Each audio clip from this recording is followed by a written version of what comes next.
can be taken but not given. It is the process of taking which is empowerment in itself. This is Matt Pearce. Okay, welcome back. We've lost Simon. He's got to dash off, but it's Ken and I who are here for the second half. Yes. So you were a bit quiet in the first half, Ken. Yeah, always I'll be quiet because I'm not professional. Have you still got a hangover from New Year's Eve? Were you having a few drinks New Year? Yeah, I think I drink less than you, right? you did get a bit drunk, right? I did. I was making a mistake. I was mixing wine and beer, and that's always not a good idea, actually. And I went to someone's dinner party, and then I went out in Central, and it was I can't remember much else. But don't mix your drinks. And but I'm here now, and I promise I'm going to quit drinking for quite a long time. Yeah, at least a week. At least you're more professional than me because you don't get a quick drink beforehand. That's right. Of the show. That's right. That's right. Yeah, you'd never catch me having a drink before talking on radio. That's for sure. But not for afterwards. But some people would say having a drink before talking on radio is a good idea.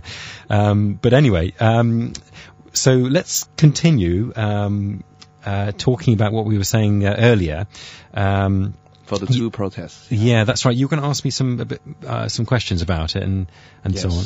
Before I ask you some question about two protests, I think I have something to say about it because at first I do really doubt about them. Do them teenagers? I mean, like some teenagers under 21 years old.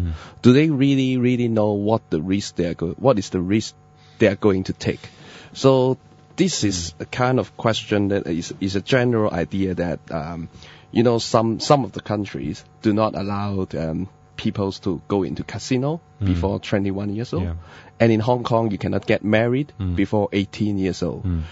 So for example, in the Lawwood protest, I read the newspaper on Apple Daily, and there was a young guy who is 16 years old. And I do believe that, I mean, generally in the whole world or in some like civilized country, no organization or people would allow their children, or you can say 16 years old is not a children. But I mean, in terms of law, people's underage or under 18, they should not do something and take the risk that they are going to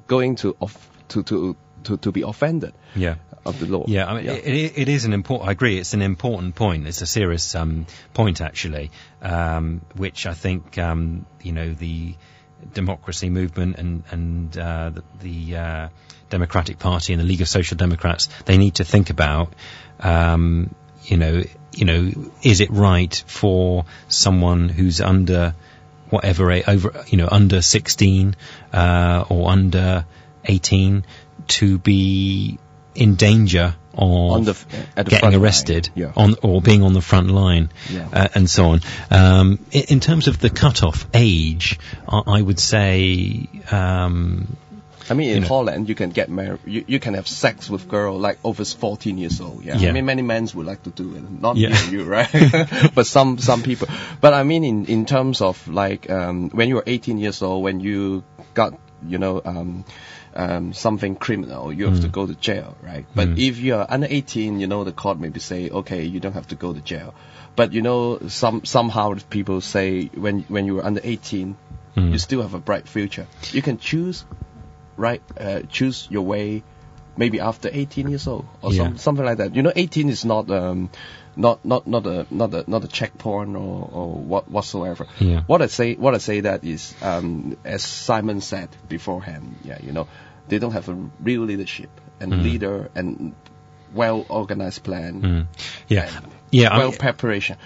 For example, like 16 years old or 14 years old. I know there were some 14 years old boys beforehand. Joined some of the protests, and especially when you pushing something around or you are going attempt to do something, or your action is planning to be violent. You have to, especially in Hong Kong, you have to after if somebody get hurt, injured, or maybe dead, I mean, to some worst case, how can the party or the leader or someone to just ask for them, how can they explain and how can they say sorry to their family? That's right. The image is totally, it's gonna be totally changed if something did happen. You're absolutely right. Yeah. And, if I was the leader of one of, the democratic groups here, I would be concerned. I would feel some responsibility, certainly for people who are 16 years and under, I think. Yeah. Maybe 17 years and under, actually. But I would say once someone's 18, they are an adult, actually. Yeah. 18 upwards, I would say. In Las Vegas, it's 21. No problem. Yeah, and, I would say definitely 21 was too high an age, actually. 18 is okay. 18 upwards. For voting. Yeah. I would perhaps say 17, actually. 17 upwards. 16, you see, when you read someone being 16 in the newspaper, it sounds, if they were on the front line of a sort of pushy, shovey protest and they were 16 years old, it doesn't sound good, actually. It doesn't make the democracy movement sound too good if the leaders are allowing people who are 16 or under standing on the front line. Yeah. Someone who's 16, they might really strongly be not happy with what I've just said, actually. Yeah. And I can totally understand them that they might not be happy with it. But I would say just in the way when you read about it in a newspaper, it doesn't sound too good. And constantly you've got to think about, and the democracy movement has to think about that a bit. But saying that, I think there's absolutely, it's very important that younger people, teenagers, people below 16 are encouraged to come and join meetings and join protests, I think. It's okay. But perhaps it would be a good idea certainly not to push them forward at the front. Yeah. It's important to